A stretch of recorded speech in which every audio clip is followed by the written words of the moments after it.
আপনি এখানে কেন এসেছেন? বেরিয়ে যান আমার রুম থেকে। আপনার মুখও দেখতে চাই না আমি। আমি তোমার কাছে ক্ষমা চাইতে এসেছি বৃষ্টি। রাগের বশে তোমার গায়ে হাত তুলে ভুল করেছি আমি। প্লিজ বৃষ্টি, ক্ষমা করে দাও আমায়। ফিরে চলো আমার সাথে আমার বাড়িতে। কাটা ঘায়ে নুনে ছিটে দিতে এসেছেন? আপনার ওই আবেগ জড়ানো কথায় আমি গলে যাব ভেবেছেন? সেটা কখনোই হবে না। আমি কোনোদিন ফিরে যাব না আপনার কাছে। আমি আপনার মুখও দেখতে চাই না কখনো। চলে যান আপনি এখান থেকে। মুক্তি দিন আমায়। ঠিক আছে বৃষ্টি, এটাই যদি তোমার শেষ কথা আর আমার কাছে চাওয়া হয়, তাহলে শুনে রাখো, আজকের পর থেকে তুমি দেখবে না আর এই শ্রাবণ চৌধুরীকে। আসবো না আমি আর ভালোবাসার দাবি নিয়ে তোমার কাছে। আজকে থেকে আমি মুক্তি দিলাম তোমায়। তুমি যা খুশি তাই করতে পারো, আর বাধা হব না আমি। তবে আমি আমার মনের দরজা সব সময় তোমার জন্য খোলা থাকবে। যদি কখনো অনুভব করো তুমি ভালোবাসো আমায়, তাহলে ফিরে এসো আমার কাছে। তবে দেখো সেটা যেন অনেক দেরিতে না হয়। আজকের পর থেকে আমি তোমায় চিনি না, তুমিও আমায় চেনো না। তুমি সম্পূর্ণ মুক্ত বৃষ্টি। তোমায় মুক্তি দিতে এসেছি আমি। তবে মনে রেখো, তুমি আজ যেটা হারালে তা ফিরে পেতে না তোমার দেরি হয়ে যায়। ভালো থেকো বৃষ্টি। চলে যাচ্ছি আমি তোমার জীবন থেকে, সারা জীবনের মতো। কথা কটা বলে আর এক মুহূর্ত না দাঁড়িয়ে রুম থেকে বেরিয়ে চলে গেল শ্রাবণ। চলে যেতে কেন জানি না বৃষ্টির চোখ জোড়া ভিজে এলো। পাগলের মতন কাঁদতে লাগলো বৃষ্টি। কিন্তু এই কান্নার কারণ বৃষ্টির অজানা। শ্রাবণ চলে যাওয়ার পর বৃষ্টির রুমে ঢুকলো স্নেহা। তারপর বৃষ্টির কাছে গিয়ে বৃষ্টির মাথায় হাত বুলিয়ে দিয়ে বলল, কাঁদছো কেন চাঁদনি? আজকে তো তোমার অনেক আনন্দিত হওয়ার কথা। হুম? শ্রাবণ ভাইয়া মুক্তি দিয়ে দিয়েছেন তোমায়। তুমি তো তাকে সহ্য করতে পারো না, ঘৃণা করো তাকে। তাহলে বলে কাঁদছো কেন? স্নেহার কথা শুনে বৃষ্টি কিছু না বলে স্নেহাকে জড়িয়ে ধরে হাউমাউ করে কাঁদতে লাগলো। বৃষ্টিকে এইভাবে কাঁদতে দেখে স্নেহা বলল, তুমিও শ্রাবণ ভাইয়াকে ভালোবাসো চাঁদনি। শুধু সেই ভালোবাসাটা তোমার ভয়, রাগ আর ঘৃণার আড়ালে লুকিয়ে রেখেছ। তুমিও একদিন ঠিক বুঝবে তোমার ভালোবাসার কথা। কিন্তু শুধু একটা কথাই বলবো, সেই সময়টা যেন অনেক দেরি না হয়ে যায় আসতে। আমরা আমাদের রাগ, অভিমান আর ইগোর কারণে জীবনের অনেক কিছু হারিয়ে ফেলি। আর সেই কিছুর জায়গাটা কেউ কখনো পূরণ করতে পারে না। সারা জীবন ভেতরে ভেতরে পুরোপুরি মরতে হয় হারানো কিছু কথা ভেবে। তাই যাই করো না কেন, সময় থাকতে করো চাঁদনি। সময় ফুরালে আর সেটা ফিরে পাওয়া যায় না। কথাগুলো এক নাগাড়ে বলে বৃষ্টির রুম থেকে বেরিয়ে গেল স্নেহা। স্নেহা চলে যেতে বৃষ্টি চোখের জল মুছে ভাবতে লাগলো, ও কেন কাঁদছে এইভাবে? এখন তো ওর সব চাইতে বেশি খুশি হওয়ার কথা, তাহলে চোখ থেকে অশ্রু কেন ঝরাচ্ছে? বৃষ্টি চোখ মুছে নিজেকে শক্ত করে মনে মনে বলল, না ভাবি, তুমি ভুল ভাবছো। আমি ভালোবাসি না ওই শ্রাবণ চৌধুরীকে। আমি ওনাকে শুধু ঘৃণা করি। উনি একজন সন্ত্রাসী, একজন সাইকো। উনি, আই জাস্ট হেট হিম।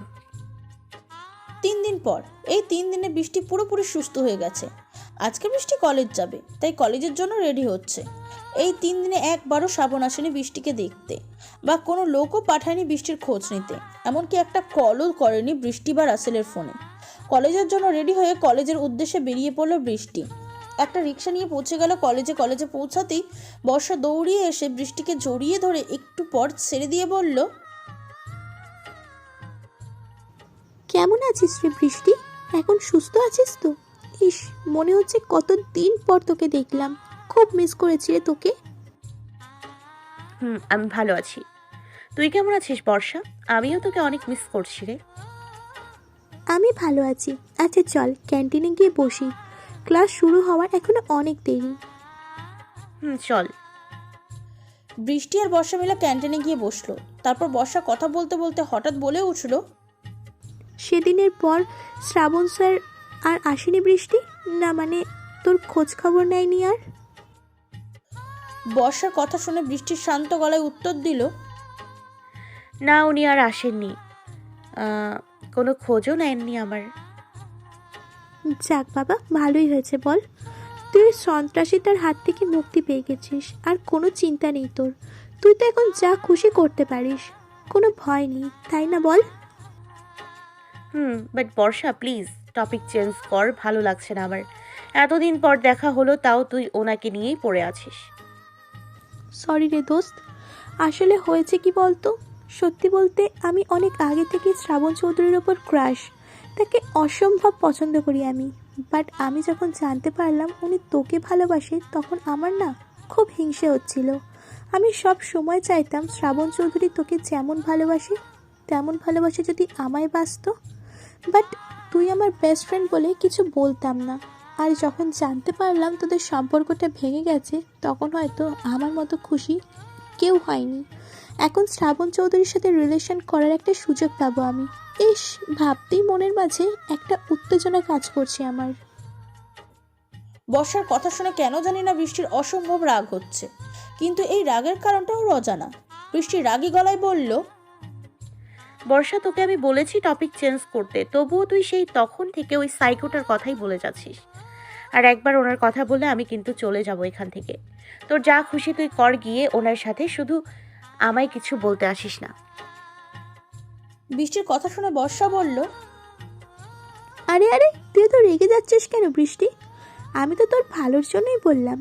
শ্রাবণ স্যারের সাথে আমার রিলেশন হলে তুই তো একেবারের জন্য মুক্তি পেয়ে যাবি ওনার থেকে, তাই না বল? আচ্ছা যা, তুই যখন চাচ্ছিস না তাহলে আর আমি ওনার সাথে কথা বলবো না তোর সামনে। এবার বল, এতদিন কেমন কাটলো একা একা বাসায়? বর্ষার কথার উত্তরে বৃষ্টি কিছু বলতে যাবে, তার আগে কেউ একজন পিছন থেকে বলে উঠল, হ্যাঁ, আমি কি এখানে তোমাদের সাথে একটু বসতে পারি? কারোর কথার শব্দ পেয়ে বর্ষা আর বৃষ্টি দুজনেই পিছন ফিরে তাকালো, আর দেখলো একটা ইয়াং ছেলে, গায়ে রং ফর্সা, হাইট 5 ফুট 8 কি 9 হবে, বেশ সুন্দর আর হ্যান্ডসাম দেখতে। গায়ে একটা অ্যাশ কালারের টি শার্ট, সাথে ব্লু জিন্স প্যান্ট, চোখে সানগ্লাস, চুলগুলো স্পাইক করা। বেশ সুন্দর দেখতে আর হ্যান্ডসামও, তবে শ্রাবণের মতন অত সুন্দর না। ছেলেটিকে দেখেই বর্ষা বলে উঠল, জি, বুঝতে পারেন, বাট আপনাকে তো ঠিক চিনলাম না। কলেজে নতুন নাকি? আর আমাদের এখানে কি চাই? আরে ম্যাডাম, এতগুলো প্রশ্ন একসাথে করলে উত্তর দেব কি করে বলো তো? একটা একটা করে প্রশ্ন করো না। ছেলেটির কথা শুনে বৃষ্টি বলল, আপনাকে আমার কেমন যেন চেনা চেনা লাগছে। মনে হয় আগেও কোথায় দেখেছি আপনাকে, বাট মনে করতে পারছি না ঠিক কোথায় দেখেছি। বৃষ্টির কথা শুনে চোখ থেকে সানগ্লাস সরিয়ে ছেলেটি বলল, এত তাড়াতাড়ি ভুলে গেলে চলে? হাই, আমি মাহিব, যাকে তুমি ম্যান হলে পড়ে যাওয়া থেকে বাঁচিয়েছিলে। আর আমি তোমায় একটা ধন্যবাদও দিতে পারিনি। মাহিবের কথা শুনে বৃষ্টি বলল, ও হ্যাঁ হ্যাঁ, মনে পড়েছে আমার। তার মানে আপনি সেই ইংরেজ লোকটা যাকে আমি বাঁচানোর পরেও সে সুরসুর করে ইংলিশ ঝাড়ছিলেন ধন্যবাদ না দিয়ে। তো এখানে কি করছেন? বৃষ্টির কথা শুনে মাহিব কিছু বলার আগে বর্ষা বলে উঠল, ওয়েট, তার মানে তুই এর কথাই বলছিলি সেদিন বৃষ্টি? এই যে দিনকানা লোকটা, যে কিনা দিনের বেলাও ম্যান হলে পড়ে যাচ্ছিল? কথা বলে খলখলিয়ে হাসতে লাগলো বর্ষা। আর বর্ষার কথা শুনে মাহিব গোমরা মুখ করে বলল, হোয়াট দ্য হেল? মাথায় পড়লো বেল। হ্যাঁ হ্যাঁ, এটাই বলেছিল সেদিন বৃষ্টি। কথাটা বলে আবারও হাসতে লাগলো বর্ষা। আর অমনি বৃষ্টি বর্ষার হাতে একটা চিমটি কেটে বলল, কি হচ্ছে কি বর্ষা, চুপ কর প্লিজ। সরি, আপনি কিছু মনে করবেন না, ও মজা করছে। বাট আপনি এখানে কেন সেটা তো বললেন না। আমি এই কলেজে নতুন ভর্তি হয়েছি আর তোমাকেও এখানেই দেখলাম, তাই চলে এলাম সেদিনের ধন্যবাদটা ফেরত দিতে আর পরিচিত হতে। বাই দ্য ওয়ে, তোমার নাম বুঝি বৃষ্টি? আমি চাঁদনি আক্তার বৃষ্টি। সবাই আমায় বৃষ্টি বলেই ডাকে, আপনিও ডাকতে পারেন। আর ও আমার বেস্ট ফ্রেন্ড বর্ষা। আমি তোমায় বৃষ্টি নয়, চাঁদনি বলে ডাকবো। কিন্তু কেন? এমনি, আসলে তোমার সাথে চাঁদনি নামটাই বেশি স্যুট করে। তুমি তো চাঁদের চেয়েও সুন্দরী, তাই। মাহিবের কথা শুনে কিছু বলল না বৃষ্টি। উঠে দাঁড়িয়ে বর্ষার হাত ধরে বলল, ওকে, আপনার সাথে পরে এক সময় কথা হবে। এখন আমরা আসি, ক্লাস শুরু হয়ে যাবে। কথা বলে মাহিবকে আর কিছু বলার সুযোগ না দিয়ে বর্ষাকে নিয়ে সেখান থেকে চলে গেল বৃষ্টি। আর মাহিব মনে মনে বলল, তোমাকে তো আমার চাই চাঁদনি, নিজের করে চাই তোমায় আমি। তোমার জন্যই তো এত পড়াশোনা জানা সত্ত্বেও ড্যাডের অমতে এখানে ভর্তি হওয়া। আর আমার শত্রু শ্রাবণও নিজ থেকে সরে গেছে আমাদের মাঝ থেকে। তোমাকে আপন করে পেতে আর কোনো বাধা নেই আমার। মনে মনে কথাগুলো বলে ভেবেই বাঁকা হাসলো মাহিব। তারপর মাহিব উঠে ক্লাসের দিকে পা বাড়ালো।